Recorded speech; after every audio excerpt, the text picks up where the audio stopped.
بسم اللہ الرحمن الرحیم۔ السلام علیکم۔ تم لوگ جو مرضی کہو، میں تو اپنے 10 جھولے پورے کر کے ہی اتروں گی۔ شوق و چنچل سی حجاب اپنی چھوٹی بہنوں تحریم اور ثانیہ پر رعب ڈالتے ہوئے اپنی پینگ والا جھولا درختوں کی جھنڈ تک لے گئی۔ حجاب صاحبہ، ذرا آسمان سے نیچے تو آؤ۔ ثانیہ نے مٹھیاں کس کر کمر پر رکھ لیں اور جو ہی حجاب کا جھولا نیچے آیا، ثانیہ نے جھولے کی تختی الٹ دی۔ حجاب منہ کے بل زمین پر گری۔ اوئی ماں! درد بھری چیخ حجاب کے منہ سے نکلی۔ تھوڑی دیر میں اماں بیلنا ہاتھ میں لے کر نمودار ہوئی۔ جو ہی اماں کے ہاتھ میں بیلنا دیکھا، تینوں گھر کی طرف بھاگی۔ حجاب جو زمین پر پڑی کرہا رہی تھی، بھاگنے میں دونوں بہنوں سے آگے تھی۔ تینوں اپنے کمرے میں آ گئیں اور پھر جھگڑا شروع کر دیا۔ ماں کے قدموں کی آہٹ سنی تو کمرے میں سکوت طاری ہو گیا۔ تینوں کو اس طرح خاموش دیکھ کر ماں کا غصہ ہوا ہو گیا اور ان کے پاس بیٹھ گئی۔ تم تینوں کا اس طرح گھر سے باہر جھولے جھولنا تمہارے بابا کو پسند نہیں ہے۔ حجاب جھٹ سے بولی، ماں، محلے کی دوسری لڑکیاں بھی تو جھولے لیتی ہیں۔ ماں نے خفگی سے حجاب کی طرف دیکھا۔ سمجھدار بنو تم تینوں، اب چھوٹی بچیاں نہیں ہو، بڑی ہو گئی ہو۔ اس عمر میں لڑکیاں اس طرح زیادہ دیر گھر سے باہر نہیں رہتی۔ حجاب کی عمر 23 برس تھی، ثانیہ 18 اور تحریم 16 کی تھی۔ ماں کی نظر تحریم پر پڑی جو مسکرا رہی تھی۔ تم کس بات پر مسکرا رہی ہو؟ جو باتیں میں حجاب کو سمجھا رہی ہوں وہ تم تینوں کے لیے ہیں۔ آئندہ میں تم لوگوں کو جامن کے درخت کے پاس نہ دیکھوں۔ پڑھائی پر دھیان دو اور گھر کے کاموں میں میری مدد کیا کرو۔ ماں کے جانے کے بعد حجاب منہ لٹکا کے بیٹھ گئی۔ کاش ہمارے صحن میں بھی کوئی بڑا درخت ہوتا۔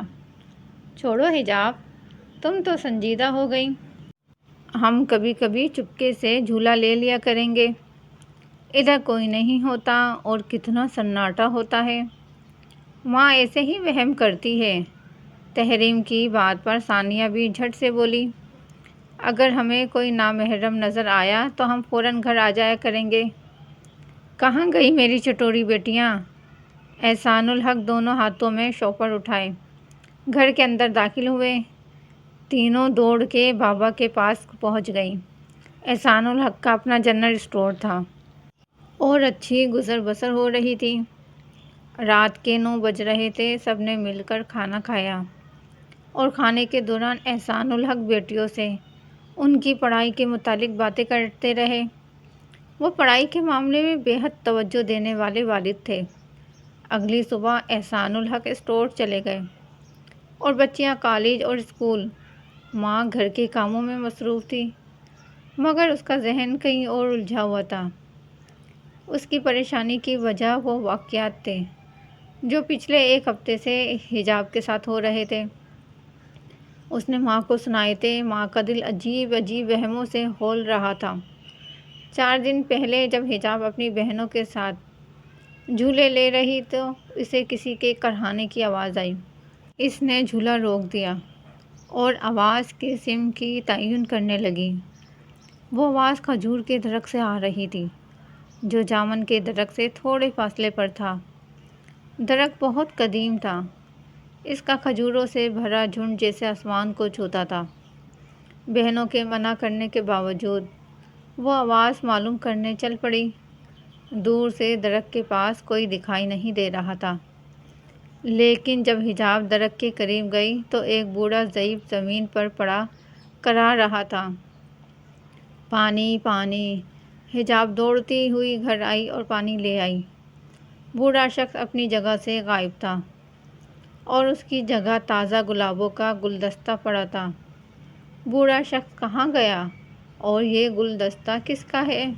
یہاں تو دور دور تک کوئی بھی نہیں ہے۔ حجاب نے گلدستہ اٹھا کر سونگھا۔ پھولوں کی دل فریب مہک نے اس کا دل و جان معطر کر دیا۔ حجاب کے کمرے سے گلاس ٹوٹنے کی آواز آئی۔ شاید بلی کمرے میں چلی گئی ہے۔ ماں ڈھیلے ڈھالے قدموں سے حجاب کے کمرے کی طرف بڑھ گئی، مگر چونک کر رک گئی۔ دروازوں کے کھلنے بند ہونے اور چیزوں کے گھسیٹنے کی آوازوں نے اس کا دل دہلا دیا۔ دروازہ بند تھا، مگر مسلسل ایسی آوازیں آ رہی تھیں جیسے کوئی سرد سے کچھ ڈھونڈنے کی کوشش کر رہا ہو۔ ماں نے خوف پر قابو پا کر ایک لمبا سانس کھینچا اور کمرے کے دروازے پر ہاتھ رکھ دیا۔ اندر ایک دم خاموشی چھا گئی۔ ماں نے آیت الکرسی پڑھ کر دروازہ کھول دیا۔ کمرے کی ہر چیز اپنی جگہ پر سیٹ تھی۔ وہ الماری کی طرف بڑھی، کیونکہ اس نے الماری کے کھلنے اور بند ہونے کی آواز سنی تھی۔ الماری کھولی تو ہر چیز اپنی جگہ پڑی ہوئی تھی۔ گلاس بھی اپنی جگہ سلامت پڑا تھا۔ ماں کپ کپاتے ہوئے قدموں سے باہر جانے لگی تو تازہ گلابوں کی خوشبو نے اس کے قدم روک دیے۔ میز پر جار میں بالکل ویسا ہی گلدستہ لگا ہوا تھا جیسا حجاب کچھ روز پہلے باہر سے لائی تھی، اور ماں نے وہ گلدستہ باہر پھینک دیا تھا۔ ماں تیزی سے صحن میں آئی اور آنکھیں بند کر کے لمبے لمبے سانس لینے لگی۔ کسی نے شانے پر ہاتھ رکھا تو وہ چیخ اٹھی۔ سامنے پڑوسن آمنہ کھڑی تھی۔ خیریت؟ مجھے دیکھ کر ڈر کیوں گئی ہو؟ کچھ نہیں، بس۔ سناؤ، گھر میں سب ٹھیک ہے؟ ماں بات پڑوسن سے کر رہی تھی، مگر دھیان کمرے کی طرف تھا۔ کیا بات ہے؟ تم پریشان لگ رہی ہو۔ کمرے میں کیا ہے؟ ماں نے سارا واقعہ سنایا۔ پڑوسن آمنہ کو وہ اپنی بہن کا درجہ دیتی تھی، اور آمنہ نے بھی بہن بن کر دکھایا تھا۔ میں نے تمہیں کتنی بار سمجھایا ہے کہ لڑکیوں کو کھجور کے درخت کے پاس نہ جانے دیا کرو۔ اس درخت سے کیسی کیسی کہانیاں منسوب ہیں، کچھ خبر بھی ہے۔ کوئی کہتا ہے اس درخت پر جنات آباد ہیں، کوئی کہتا ہے کسی نوجوان کی بھٹکتی روح ہے۔ تم میری مانتی کب ہو؟ میں بھی اس درخت کے پاس سے بہت دفعہ گزری ہوں، مجھے تو ایسا کچھ محسوس نہ ہوا۔ ماں نے کمزور آواز میں کہا۔ ارے صباحت، کچھ لوگوں نے تو اسے دیکھا بھی ہے، کہتے ہیں بڑا خوبصورت جوان ہے، اتنا خوبصورت کہ آنکھیں ہٹانے کو جی نہیں چاہتا، مگر پاس جاؤ تو پرچھائی کی طرح غائب ہو جاتا ہے۔ کبھی کبھار بس نظر آتا ہے، مگر آج تک کسی کو کوئی نقصان نہیں پہنچایا اس نے۔ تم نے کبھی دیکھا؟ صباحت نے کانپتے ہوئے پوچھا۔ خدا نہ دکھائے مجھے، میری تو جان ہی نکل جائے گی۔ صباحت، میں تو کہتی ہوں اپنے گھر میں کوئی دم درود کروا لے۔ تیری جوان بیٹیاں ہیں اور خوبصورت تو تینوں ماشاءاللہ بہت ہیں، مگر حجاب تو پری ہے، پریوں جیسا حسن ہے اس کا۔ آمنہ نے ماتھے پر ہاتھ رکھ کر کہا۔ او، سالن چولہے پر رکھ کر جس کام سے آئی تھی وہ تو بھول ہی گئی۔ تم نے ملازمہ کا کہا تھا، کل ایک عورت آئے گی، پسند آئے تو رکھ لینا۔ چلتی ہوں۔ آمنہ چلی گئی، مگر اس کی باتیں صباحت کے کانوں میں گونجتی رہیں۔ شام کو صباحت نے اپنی پریشانی کو ڈھکے چھپے الفاظ میں احسان الحق کے سامنے بیان کر دیا، جس کو اس نے سنجیدہ نہ لیا اور وہم سمجھ کر ٹال دیا، لیکن پھر خوشی کی خبر سنا کر پریشانی بھی دور کر دی۔ پچھلے 4 ماہ سے گھر ڈھونڈ رہا تھا، اللہ نے بہت کرم کیا ہے اور ایسا ہی ایک گھر ملا ہے جیسا میں ڈھونڈ رہا تھا۔ آج شام تمہیں لے جاؤں گا، اگر پسند آیا تو بیانہ دے کر سودا پکا کروا لوں گا۔ خدا نے ہر نعمت سے نوازا ہے، بس اپنا گھر مل جائے تو زندگی جنت ہے۔ صباحت کی آنکھوں میں نمی آ گئی، ایک آہ بھر کر بولی، کاش ہمارا کوئی بیٹا بھی ہوتا۔ احسان الحق مسکرا کر بولے، جو اللہ کی رضا، ہم اس میں خوش، اور یہ بات کافی نہیں کہ ہم بے اولاد نہیں ہیں۔ شام کو صباحت وہ گھر دیکھ آئی اور اس کو پسند آیا۔ احسان الحق نے وہ گھر خرید لیا۔ اب شفٹ ہو جانے کا مسئلہ تھا۔ تینوں بہنیں رات کے 10 بجے بیٹھ کر نئے گھر کے بارے میں باتیں کر رہی تھیں۔ میں تو بہت خوش ہوں، اگلے ہفتے ہم اپنے گھر جا رہے ہیں، ثانیہ نے آنکھیں بند کر کے خوشی سے کہا۔ حجاب سر جھکائے اداس سی بیٹھی تھی۔ گھر کرائے کا ہو یا ذاتی، گھر تو گھر ہوتا ہے، اور ہمارا بچپن تو اسی گھر میں گزرا ہے۔ میں اس گھر کو کبھی بھول نہ سکوں گی، حجاب نے اداسی سے کہا۔ بات کرتے حجاب کی نظر کھڑکی سے باہر جامن کے درخت پر لگے جھولے پر پڑی۔ چاند کی روشنی ہر سو پھیلی تھی۔ حجاب کیا بات کر رہی تھی بھول گئی، کیونکہ وہ جھولا ایسے جھول رہا تھا جیسے کوئی اس پر بیٹھا پینگ جھلا رہا ہو، لیکن جھولا خالی تھا۔ حجاب حیرت سے بولی، وہ دیکھو جھولے کی طرف، وہ کس طرح ہل رہا ہے۔ ثانیہ نے بغیر دیکھے کہا، ہوا سے ہل رہا ہوگا، باہر تو ایک پتا بھی نہیں ہل رہا تو جھولا کیسے ہل رہا ہے۔ حجاب کے کہنے پہ تحریم نے اٹھ کر دیکھا تو جھولا رک گیا۔ تحریم حجاب کو گھور کر دوبارہ بیٹھ گئی۔ حجاب کی حیرت میں ڈوبی آواز ایک بار پھر تحریم کے کانوں سے ٹکرائی، تحریم، جھولے کے پاس کوئی کھڑا ہے، شاید کوئی نوجوان ہے۔ سفید قمیص شلوار میں ملبوس ایک نوجوان قوالی کی دھن پر سر ہلا رہا تھا۔ اس کے بال اس کے کاندھوں تک تھے اور مردانہ وجاہت کا ایسا شاہکار تھا کہ اس نے نظر ہٹانے کو جی نہ چاہے۔ اس نوجوان نے حجاب کی طرف نہ دیکھا، وہ تو بس قوالی میں مست تھا، لیکن اس میں کچھ ایسی بات تھی کہ حجاب کھنچتی ہوئی اس کے پاس چلی گئی۔ حجاب اس کے نزدیک کھڑی ہو گئی، وہ نوجوان ساکت ہو گیا، بالکل خاموش۔ اس نے سر اٹھایا اور حجاب کو دیکھا۔ اس کی آنکھوں میں طلسم تھا، عقیدت کا نور تھا، ایک جنون تھا۔ ایسی گہری آنکھیں کہ انسان اس میں ڈوب کر دنیا تیاگ دے۔ گورے چہرے میں، بے ترتیب سیاہ بالوں میں وہ بے حد خوبصورت لگ رہا تھا۔ حجاب کی نظر اس کے چہرے پر ٹھہر گئی۔ دیکھنے میں تو کسی ریاست کا شہزادہ لگتا ہے، اور کس طرح فقیر کی طرح مست ہے، حجاب نے من میں کہا۔ نوجوان نے دونوں ہاتھ کشکول کی طرح حجاب کے آگے پھیلا دیے۔ حجاب نے حیرت سے اس کی طرف دیکھا۔ اس کا نفیس لباس اس کی پرکشش شخصیت کا آئینہ دار تھے۔ حجاب نے بوکھلاتے ہوئے 50 روپے اس کے ہاتھ پر رکھ دیے۔ اس نے حجاب کی طرف اس طرح دیکھا کہ محسوسات کا ایک سمندر اس کی آنکھوں میں امڈ آیا۔ ہاتھ پیچھے ہٹے تو اس کی آنکھیں کشکول بن گئیں۔ حجاب کانپتے ہونٹوں سے بولی، کیا چاہیے تمہیں؟ وہ خاموشی سے حجاب کی طرف دیکھتا رہا۔ بہت سے لمحے گزر گئے، ایک طرف سے دو آدمی باتیں کرتے ہوئے ان کی طرف آئے اور نوجوان کے جسم میں سے ایسے گزر گئے جیسے ہوا سے حجاب کے حلق سے چیخیں نکل گئیں۔ وہ بستر سے چیخیں مارتی ہوئی اٹھی۔ تحریم نے جلدی سے اسے گلے لگایا اور پانی دیا۔ کیا ہوا؟ کیا پھر وہی خواب، ڈراؤنا خواب تھا؟ حجاب نے نفی میں سر ہلایا اور آنسو پوچھ کر بولی، وہی خواب تھا۔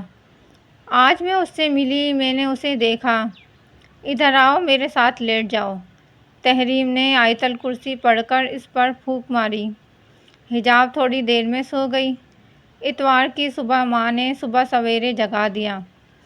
تینوں نے منہ بسورا ہوا تھا۔ ماں، کیا کہیں جانا ہے؟ ثانیہ نے پوچھا۔ کہیں نہیں جانا، میں نے الماریاں خالی کر دی ہیں۔ ناشتہ کر کے پیکنگ شروع کرو، بہت کام ہے۔ تینوں بہنیں ناشتے سے فارغ ہو کر کام میں مصروف ہو گئیں۔ ماں اکثر حجاب سے گھریلو مسئلے وغیرہ ڈسکس کرتی رہتی۔ وہ حجاب میں یہ شعور بیدار کرنا چاہتی تھی کہ وہ تحریم اور ثانیہ کی بڑی بہن ہے۔ اللہ نے بڑا کرم کیا ہے، اپنا گھر بہت بڑی نعمت ہے۔ تم لوگوں کو کیسا لگ رہا ہے نئے گھر میں جانا؟ ماں، تحریم اور ثانیہ تو بہت خوش ہیں، اور تم؟ خوشی تو مجھے بھی ہے، مگر ایک عجیب سی اداسی اور بے چینی بھی ہے۔ کیسی اداسی بھلا؟ جیسے اس گھر سے جاتے ہوئے میرا کچھ یہاں رہ جائے گا۔ حجاب نے بے بسی سے کہا، یہاں تمہارا سارا بچپن گزرا ہے، شاید اسی لیے۔ ماں نے مسکرا کر کہا، ثانیہ نے باہر سے آواز لگائی، حجاب باہر آؤ، تم سے کوئی ملنے آیا ہے۔ مجھ سے ملنے؟ کون؟ ارے تم باہر تو آؤ، تحریم نے ہنستے ہوئے کہا۔ وہ تمہارا کبوتر آیا ہے جو شام کو آتا ہے اور تم اس کو دانہ ڈالتی ہو۔ پڑھا لکھا کبوتر ہے جو اتوار کو اس وقت آیا ہے۔ تمہیں کیسے پتا کہ یہ وہی کبوتر ہے؟ اس کے پاؤں میں وہی سب چھلا ہے جو تم نے اسے پہنایا تھا۔ یہ سنتے ہی حجاب نے جلدی سے باجرہ مٹھی میں بھرا اور صحن میں چلی گئی۔ حجاب نے زمین پر دانے پھینکے مگر کبوتر ٹس سے مس نہ ہوا۔ میرے پیارے کبوتر دانہ کیوں نہیں کھا رہے؟ کبوتر چپ چاپ بیٹھا رہا۔ آج دانہ کیوں نہیں کھا رہا؟ حجاب نے اسے پیار سے بلایا۔ کبوتر اڑ گیا اور کھجور کے درخت پر بیٹھ گیا۔ حجاب ہاتھوں میں دانہ لیے بجھی بجھی سی اندر آئی۔ کیا ہوا؟ ایسی اداس شکل کیوں بنائی ہوئی ہے؟ تحریم نے پوچھا۔ وہ نا آج کبوتر نے دانہ نہیں چگا، ناراض سا لگ رہا تھا، خفا ہو گیا ہے تم سے۔ تم گھر جو چھوڑ کے جا رہی ہو؟ ثانیہ نے ہنستے ہوئے کہا۔ شام کو احسان الحق گھر آئے تو پریشان تھے۔ ان کے دوست کو ہارٹ اٹیک ہوا تھا، وہ صباحت کو لے کر ہاسپٹل چلے گئے، مگر جاتے جاتے تینوں کو تاکید کی، بنا پوچھے دروازہ نہ کھولنا، حجاب بہنوں کا خیال رکھنا۔ رات کے 9 بج گئے، ماں اور بابا ابھی تک نہیں آئے تھے۔ تینوں نے کھانا نہیں کھایا کہ ماں اور بابا کے ساتھ کھائیں گے۔ ثانیہ حجاب کے پاس آ کر بیٹھ گئی۔ حجاب کیا تمہیں پتہ ہے ماں گھر بدلنے پہ اتنی خوش کیوں ہے؟ ماں کا برسوں پرانا خواب کہ ہمارا اپنا گھر ہو۔ حجاب نے مسکرا کر کہا۔ نہیں، ایک اور وجہ بھی ہے، ثانیہ نے رازداری سے کہا۔ وہ کیا؟ ماں ان پراسرار واقعات سے پریشان ہے جو اکثر پیش آتے ہیں۔ تمہارے کمرے سے آوازیں آتی ہیں اور تمہارے ساتھ جو پراسرار ہو رہا۔ تحریم نے ثانیہ کی بات کاٹتے ہوئے کہا۔ چولہے پر کیا رکھا ہے؟ جلنے کی بو آ رہی ہے۔ تحریم نے ثانیہ کو غصے سے اچھا خاصا گھورا۔ حجاب کھوئی کھوئی سی بیٹھی رہی۔ اس نے تحریم کی طرف سوالیہ نظروں سے دیکھا۔ تحریم نے کہا، ماں کو وہم ہو جاتا ہے، کچھ آمنہ خالہ نے شک ڈال دیے۔ تم اتنی پیاری بھی تو ہو۔ ارے بابا کچھ بھی نہیں ہے حجاب۔ ثانیہ نے نظریں چرا کر ادھر ادھر دیکھا۔ حجاب پریشان سی بیٹھی رہی کہ اچانک دروازے پر دستک ہوئی۔ حجاب دروازے تک گئی اور پوچھا، کون؟ کھولیں۔ باہر سے کوئی نہایت شائستگی سے بولا۔ حجاب نے دروازہ کھولا تو ہوا کا ایک تیز جھونکا اس کے جسم کو چھو کر گزر گیا۔ اس کا دوپٹہ اڑ کر دروازے کی کنڈی میں اٹک گیا۔ جب تک وہ دوپٹہ نکالتی، ایک جھونکا اس کے گال کو چھوتا ہوا اس کے بالوں میں گدگدی کر کے گزر گیا۔ ایسے محسوس ہوا جیسے کچھ سرد سا اس کے ہونٹوں کو چھو کر گزرا ہو۔ ثانیہ کے باہر آنے پر وہ نوجوان غائب ہو گیا۔ حجاب تم اوپر کیا دیکھ رہی ہو؟ ثانیہ کی آواز پر وہ چونک گئی۔ ثانیہ نے اس کا زرد پسینے سے تر چہرہ دیکھا۔ اندر لے گئی۔ وہ گھبرائی ہوئی تحریم سے لگ کر بیٹھ گئی۔ حجاب باہر کون تھا؟ تحریم نے پوچھا۔ باہر کوئی نہیں تھا۔ یہ بہت ہی خوبصورت اور دلچسپ اسٹوری ہے اور یہ پہلا پارٹ ہے۔ اس کا نیکسٹ پارٹ آپ کو اگلی ویڈیو میں سننے کو ملے گا، تو اس کے لیے ہمارے چینل کو سبسکرائب کیجیے، ویڈیو کو لائک اور شیئر کیجیے۔ اپنا بہت خیال رکھیے۔ اللہ حافظ۔